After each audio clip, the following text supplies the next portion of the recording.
Yeah, the old man is having fun today. A brand new rope. First time I've ever used it. 200 footer, and I need it for this big sycamore. It's a pretty tall tree, and as slippery trees go, this one's right up there. There's a few big dead limbs in here, and a lot of these limbs have been cut back so many times that there's an abundance, an excessive amount of weight on these long branches. And this client has got a concrete type of a roof shingle that is no longer being made. I think they gave these things like a 75-year warranty and then went out of business, so you can't get them anymore. A lot of people are stuck with those shingles, but you can't walk on them. They'll just fracture. Theoretically they're good, but you can't replace them anymore. So if any one of these limbs does fracture and break, it probably won't go through the house, but the damage to the roof would be horrific. Then again, insurance would give her a new roof that might be better. I don't know. But we're trying to prevent that from happening. So what I got to do is I got to get clear up to the very, very tip top of the tree, way up there, so I can rope in. And once I'm tied in, I can get around pretty good. But just the climb to get up to this part was pretty sketchy. There wasn't any limbs on this side, so I did a lot of rope climbing. And I'm getting pretty old for this kind of stuff. Still enjoy it. You know, I like working with straps quite a bit. And if you look down there, you can see the 3 red straps with carabiners on them. A lot of times you'll get to a spot where you need to make an awkward move. And from the low point to that point there weren't any branches to get on. And I guess I could have hand over handed the rope, but I just put these 3 straps together and it gave me 3 foot loops. So I put my foot in the bottom one, and when I got up a little bit higher, I put it in the middle one, and it just set me right up and over and around to the lower branch over here, and I was able to get up to this crotch real easy. You got to be creative sometimes, you know, because as you see, I'm not wearing spurs. A lot of guys will say, you can't do it.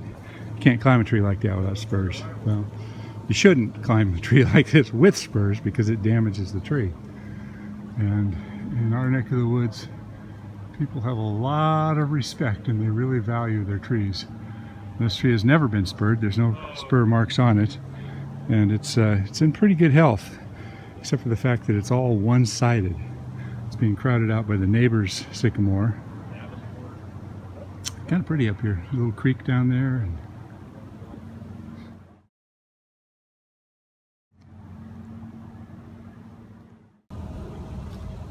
Yeah, I'm up near the top now. And it's kind of interesting. This limb from this neighbor's sycamore tree is really, really long, but it's never been pruned. There are no cuts that I can see anywhere on that limb. But if you look over there, you can see that that tree was topped at one time, and there's some kind of a woodpecker hole or some kind of an animal up there.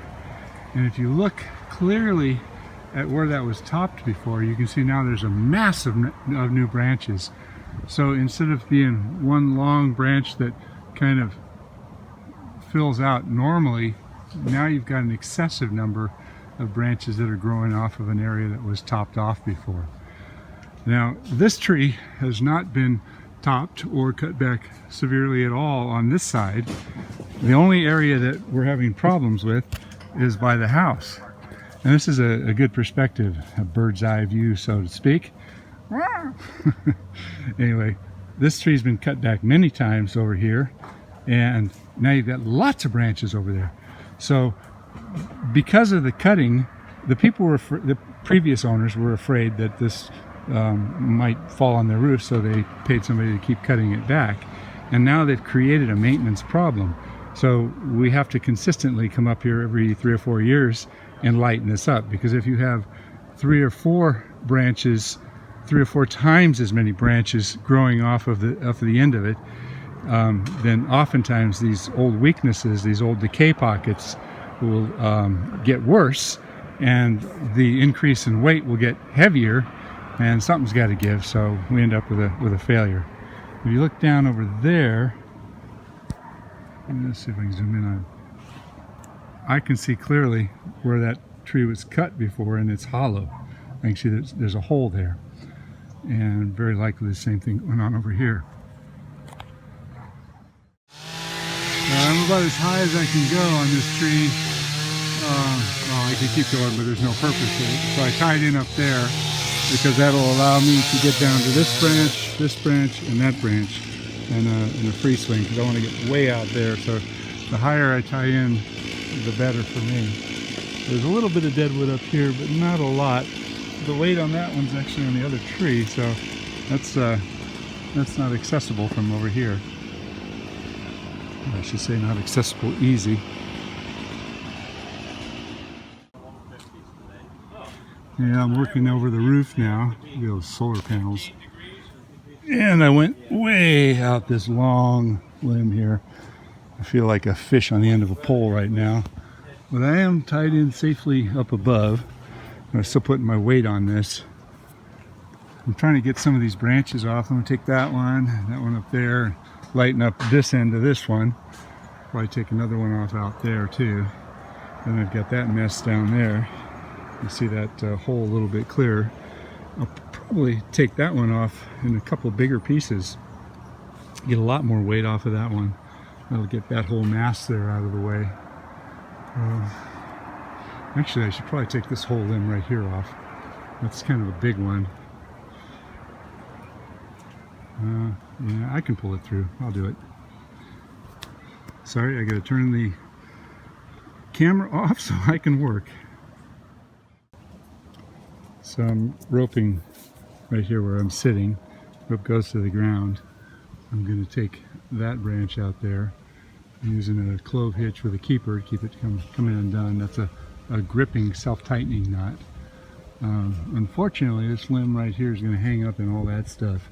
So I'm having these guys throw up a secondary rope, just a tag line that'll also tie to that. And I'll make a cut, and it'll give somebody on the ground the ability to kind of pull it out of the way. Hopefully they don't pull me down.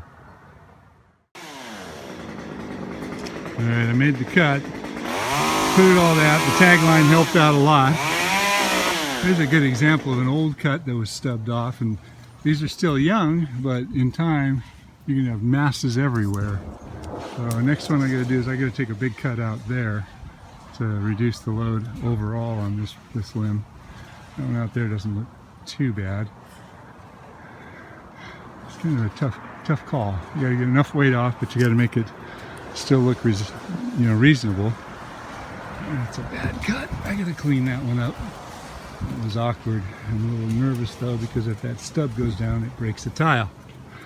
So what I'm going to do is I'm going to cut that 3/4 of the way through with the tip of my chainsaw. Let me rephrase that. I'm going to cut that 9/10 of the way through with my chainsaw and stop, and then either peel it off or make a couple handsaw cuts so I can get that without it falling, and then handle it and throw it down.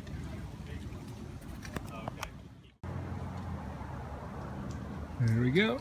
That's a much better cut. That's the branch part collar. Got the stub here. I cut it almost all the way through, and I was able to break off that last little bit.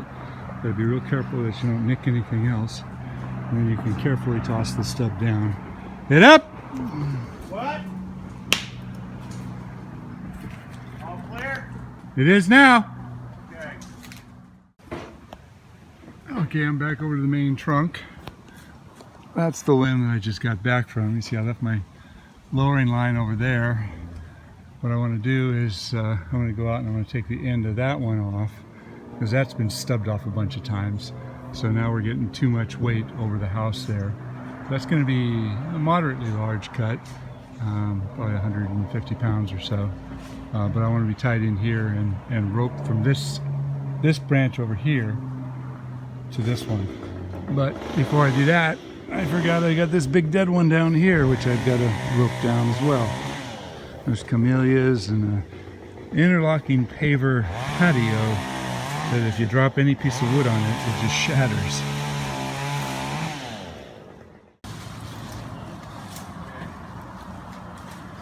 Kind of hard to do any video work while I'm cutting, but I get the last little bit of the lowering. Hope those guys are getting that down. lowered it off of that limb up there. Made a pretty good sized cut out here, you can see down there. I wanted to show you something. A long time ago, somebody made a great big cut here. So Like a pulley up there, though. There's very little friction. Was it? That's like a pulley up in that tree. There's very little friction. all right, now one last piece I want to take off. I'm going to take off this heavy side of this Y. It's heading over towards the chimney and the fireplace and the roof. And had to get way out here. Finish that one out there and that one out there. Still tied in way up at the top. And I think I just got this one cut. And that second big dead limb over there. And I'm pretty close to being done for the day. And I can nitpick this tree to death, but we just got us for one day here. Doing pretty good.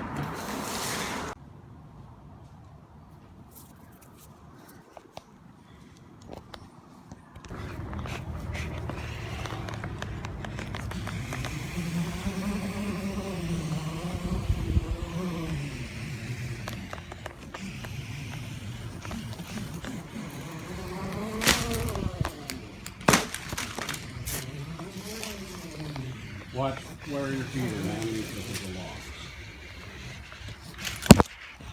No sitting down on the job. You know the rules. Thanks, Jim.